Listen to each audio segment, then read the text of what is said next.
Hello students, this is Pronobi. Welcome to Safalya YouTube channel.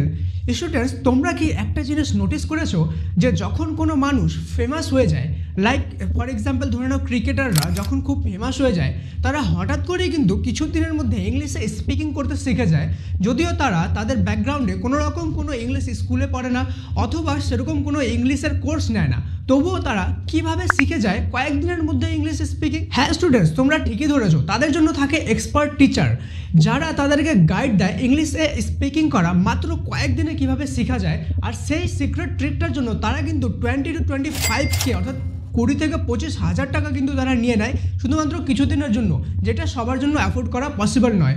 আবার মার্কেটে তোমাদের আশেপাশে দেখবে কিছু ইংলিশে স্পিকিং কোর্স আছে যেগুলো 500 থেকে 1000-এর মধ্যে তোমাদেরকে করা দেয়, কিন্তু তোমরাও খুব ভালোভাবে জানো যে সেই কোর্সগুলো করে আলটিমেটলি কিন্তু কোনো লাভই হয় না। কেন কি প্রপারলি আজ পর্যন্ত কি কাউকে দেখেছো যে কোনো 500 বা 1000 টাকার কোর্স করে তারা ইংলিশে স্পিকিং করতে পারছে? স্টুডেন্টস, এই কারণেই আজকে বাংলার 70% স্টুডেন্ট কিন্তু ইংলিশে স্পিকিং করতে পারে না এবং কোনো আপার লেভেলের কোনো জব করতে গিয়ে তাদেরকে কিন্তু লো কনফিডেন্স ফিল হয়।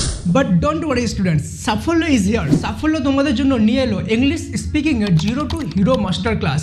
এই কোর্সটি যারা সম্পূর্ণভাবে কমপ্লিট করবে তারা কিন্তু ইংলিশে টোটালি স্পিকিং করতে শিখে যাবে। তোমাদেরকে কোনো রকম কোথাও কোনো পে করতে হবে না, টোটালি ফ্রি কোর্সটি ইউটিউবে অ্যাভেলেবেল থাকবে। এই কোর্সটা আজকে ডে 1 এবং তোমাদেরকে এই কোর্সটা কেন করা উচিত সেটা আগে দেখে নাও। স্টুডেন্টস দেখো, এই কোর্সটা তোমরা কমপ্লিটলি 21 ডেজের মধ্যে কিন্তু শিখে যাবে। তোমাদেরকে কোনো 3 মান্থস বা 6 মান্থস সময়ের দরকার নেই, শুধুমাত্র 21 ডেজের মধ্যে এটা কমপ্লিট করতে হবে। Second reason, completely beginner friendly, অর্থাৎ তোমরা যতটাই বিগিনার হয়ে থাকো, তোমরা বেঙ্গলি মিডিয়ামের স্টুডেন্টই হয়ে থাকো বা তোমরা কোনোদিন ইংলিশ গ্রামার ছুঁয়েও দেখোনি, তবুও কিন্তু তোমরা এই কোর্সটা কিন্তু 21 ডেজের মধ্যে সম্পূর্ণভাবে করে নিতে পারবে এবং ইংলিশে স্পিকিং করতে শিখে যাবে। থার্ড হলো নো হার্ডকোর গ্রামার নিডেড। কোনো রকম কোনো কঠিন গ্রামার তোমাদেরকে শেখার দরকার নেই বা কোনো জিনিস মুখস্থ করতে হবে এমন কোনো সিন নেই। তোমাদেরকে এখানে যেগুলো করাবো সেগুলো শুধুমাত্র বাড়িতে 1-2 বার রিভাইজ করে নেবে, দ্যাটস ইট। তোমরা 100% ইংলিশে স্পিকিং করতে শিখে যাবে। আর আজকে কোর্সটার ডে 1। তো চলো বেশি দেরি না করে ভিডিওটি শুরু করা যাক। Let's get started.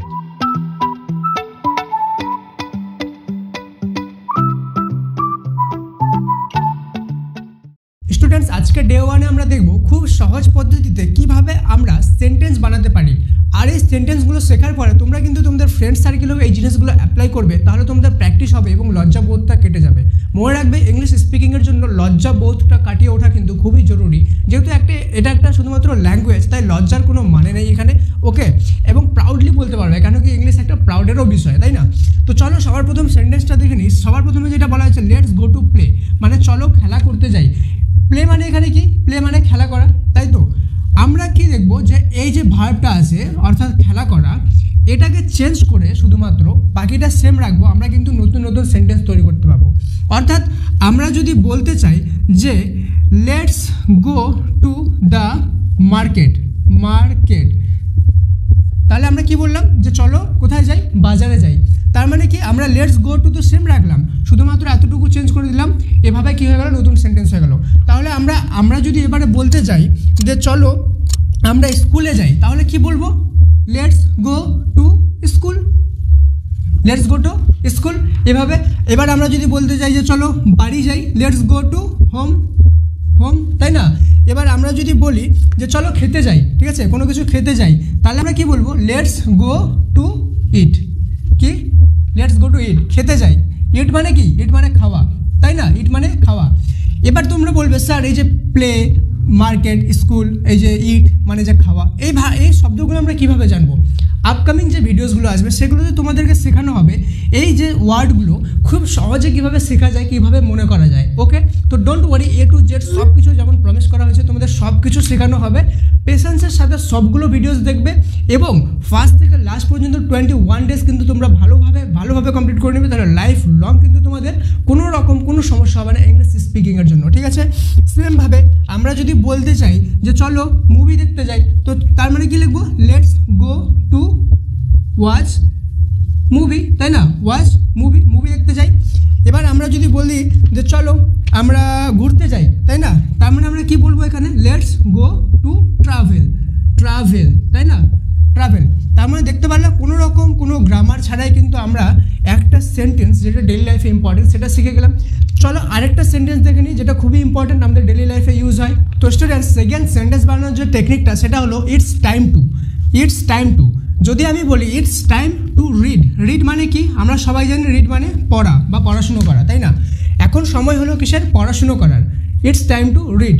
তেমনই আমরা কিন্তু এটা ইটস মানে ইট ইজ, ঠিক আছে? ইটস টাইম টু রিডের জায়গায় নতুন কোনো শব্দ বসিয়ে একটা নতুন সেন্টেন্স তৈরি করতে পারি। কি তৈরি করতে পারি? যেমন এখানে আমি যদি বলি ইটস টাইম টু ইট, মানে এখন কি খাওয়ার সময়, ইটস টাইম টু ইট। এভাবে আমরা কী করতে পারি যে it's time to work, work মানে এখন কি কাজ করার সময়।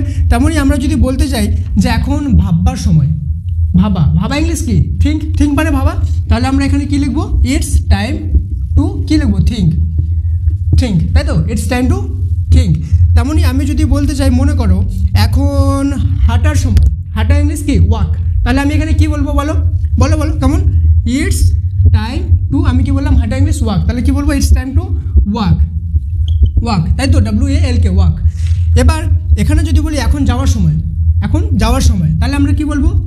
ইটস টাইম টু, যাওয়া ইংলিশ হলো গো, তাই তো? যাওয়া ইংলিশ গো। তাহলে আমরা কি বলবো? It's time to go, it's time to go, Jio go. Okay, এবার আমরা যদি বলি এখন ফাইট করার সময়, কেমন? ফাইট, তাই না?